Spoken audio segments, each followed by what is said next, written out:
अब दोबारा वही हरकतें कर रहे हैं। अब कई हफ्तों तक मरियम नवाज जो है पाकिस्तान से बाहर ट्रैवल करती रहती है, यानी जाती है बाहर, ट्रैवल करती है, घूमते फिरते हैं, वापस आ जाते हैं, कोई नहीं पूछता क्या काम किया। सुहेल अफरीदी इमरान खान से मिलने के लिए अडियाला जेल तक आ जाए अदालती ऑर्डर लेकर, तो उसके ऊपर तनकीद के निश्तर चलाते हैं कि जनाब सूबा कैसे चलेगा। भाई जिस वक्त मरियम नवाज जाती है बैरूनी दौरों पे या छोटी सी सर्जरी पे या कहीं लंदन पहुंच जाती हैं, ब्राज़ील पहुंच जाती हैं, जापान के दौरे पे निकल गए, जब ये खातून जाती है एयरफोर्स वन को इस्तेमाल करते हुए, उस वक्त तो कोई नहीं पूछता कि सूबा कैसे चलेगा। और जब सुहेल अफरीदी सिर्फ इस्लामाबाद तक आ जाता है अपने सूबे से निकलकर, तो उससे कहा जाता है जनाब सूबा कैसे चलेगा। ये एक दोहरा मेयार है। पाकिस्तान की मिलिट्री एस्टेब्लिशमेंट इसके पीछे, जर्नैल बाकायदा सहाफ़ियों को ये सवाल देते हैं कि जाके इस किस्म के सवालात पूछो जिससे नफरत की फिजा पैदा हो। यानी एक सवाल ऐसा भी करवाया गया सुहेल अफरीदी से, वो बड़ा जुल्म हुआ। मुझे बड़ी तकलीफ हुई वो सवाल सुन के कि जनाब आप अपने सूबे को एक अलग मुल्क बना देंगे, अलग कर लेंगे। वो जब मुझे बात की लोगों ने, उन्होंने कहा जी हमें बड़ी तकलीफ हुई इस बात से, खैबर पख्तूनख्वा से। उन्होंने कहा ये एस्टेब्लिशमेंट हमारे साथ करना क्या चाहती है, हम पाकिस्तानी हैं, हम हैं पाकिस्तान, पाकिस्तान हमसे है, हम क्यों पाकिस्तान को दो टुकड़े करेंगे।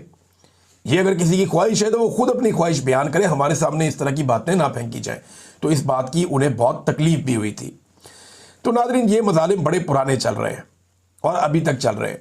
नवाज शरीफ का एक दावा सामने आया, नवाज शरीफ कहता है कि जी पाकिस्तान टेक ऑफ कर गया, लेकिन नवाज शरीफ इस वक्त इक़्तिदार में तो है, मौजें तो लगी हुई हैं, अपनी बेटी को और अपने भाई को, दोनों को इक़्तिदार दिलवाया हुआ है और ख़ुद भी मौजें कर रहे हैं। लेकिन lieutenant general Sarfaraz Ahmad SIFC वाले, वो तो कह रहे हैं नवाज शरीफ साहब झूठ बोलते हैं। उनका जो स्टेटमेंट है वो ये है कि हमने अपनी मालियाती हालत का सत्यानाश कर दिया है।